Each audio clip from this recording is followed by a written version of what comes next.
महाराष्ट्र में जिला परिषद और पंचायत समिति चुनाव में सत्तारूढ़ महायुति गठबंधन ने जोरदार प्रदर्शन किया है।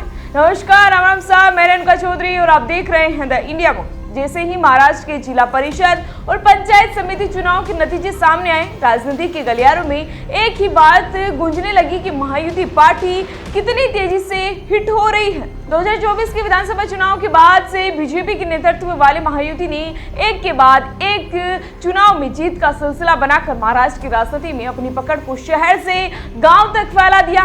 पहले बीजेपी को शहरी इलाकों की पार्टी माना जाता था, लेकिन अब वह ग्रामीण महाराष्ट्र में भी अपनी जड़ें गहरी कर चुकी है और यही बात इस चुनाव के नतीजों में सबसे साफ भी दिखाई दे रही है। नगर निकाय और महानगर पालिका चुनाव में मिली सफलता के बाद अब जिला परिषद और पंचायत समिति के चुनाव में महायुति ने जिस तरह से जीत दर्ज की है, नतीजों के अनुसार 12 जिला परिषदों की कुल 731 सीटों में महायुति ने 552 सीटें जीतकर लगभग 80% का स्ट्राइक रेट हासिल किया, जबकि महाविकास आघाड़ी सिर्फ 124 सीटों पर सीमित रह गई। इन आंकड़ों से ये स्पष्ट हो गया है कि बीजेपी सिर्फ शहरों की पार्टी नहीं बल्कि ग्रामीण क्षेत्रों में भी अपनी राजनीतिक पकड़ मजबूत कर रही है और वह वहां के मतदाताओं के बीच अपना प्रभाव बढ़ा रही है।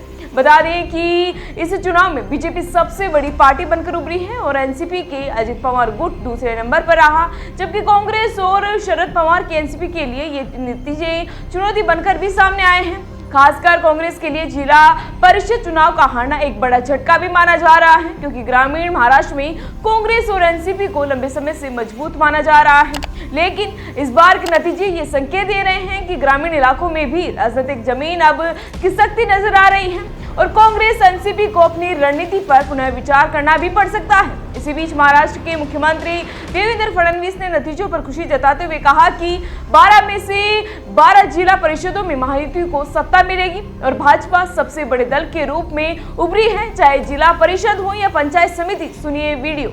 आज महाराष्ट्र में जिला पंचायत के चुनाव हुए। 12 जिला पंचायतों के चुनाव में पूरी 12 जगह हमारे महायुति को सत्ता मिलेगी और विशेष रूप से फिर एक बार भारतीय जनता पार्टी ही सबसे बड़े दल के रूप में उभरी है। ये सबसे बड़ा दल बना है। सबसे ज्यादा सीटें ये बीजेपी को मिली है। पंचायत समिति में भी भारतीय जनता पार्टी वापिस सबसे बड़ा दल बना है। 2017 में जहां हमें 284 सीटें मिली थी, इस बार 410 सीटें हमको वहां पर मिली है और कुल जो तहसील पंचायत समिति होती है उसमें से 125 में से तकरीबन 105 जगह पर हमारे महायुति के सभापति बनेंगे और हमको पूर्ण बहुमत वहां पर मिला है।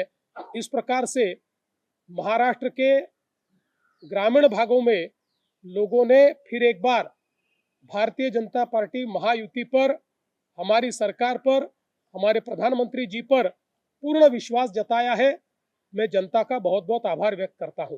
इसी बीच प्रधानमंत्री नरेंद्र मोदी ने भी नतीजों को महाराष्ट्र की जनता का भरोसा बताते हुए कहा कि ग्रामीण और शहरी दोनों क्षेत्रों में लोग सुशासन और सांस्कृतिक मूल्यों का सम्मान करने वाली सरकार चाहते हैं। पीएम मोदी ने महाराष्ट्र के लोगों को धन्यवाद देते हुए कहा है कि नगर निगम और नगर निकाय चुनाव में महायुति की जबरदस्त सफलता के बाद जिला परिषद चुनाव में भी लोगों ने उन्हें मजबूत जनादेश दिया है। अब सवाल ये उठता है कि क्या कांग्रेस और शरद पवार के एनसीपी के लिए मुश्किलों का संकेत है। जानकारी के अनुसार 2024 के विधानसभा चुनाव के बाद से महायुति का लगातार प्रदर्शन जारी है और इस बार जिला परिषद व पंचायत समिति में 2/3 से अधिक सीटें जीतना राजनीतिक रूप से बड़ी उपलब्धि भी माना जा रहा है। कहा तो ये भी जा रहा है कि शहर से लेकर गांव तक बीजेपी की बढ़ती सियासी पकड़ कांग्रेस और एनसीपी के लिए चुनौती बन सकती है, क्योंकि ये दिखाता है कि महाराष्ट्र के ग्रामीण मतदाता भी अब महायुति के पक्ष में झुक रहे हैं। ऐसे में आने वाले समय में राजनीतिक समीकरण बदलने की संभावना बढ़ गई है, जिसके चलते महाराष्ट्र की राजनीति की दिशा भी तय करेंगे और हलचल भी तेज है। फिलहाल इसी तरह की जानकारी के लिए बने रहे हमारे साथ और देखते रहिए द इंडिया मोस्ट। नमस्कार।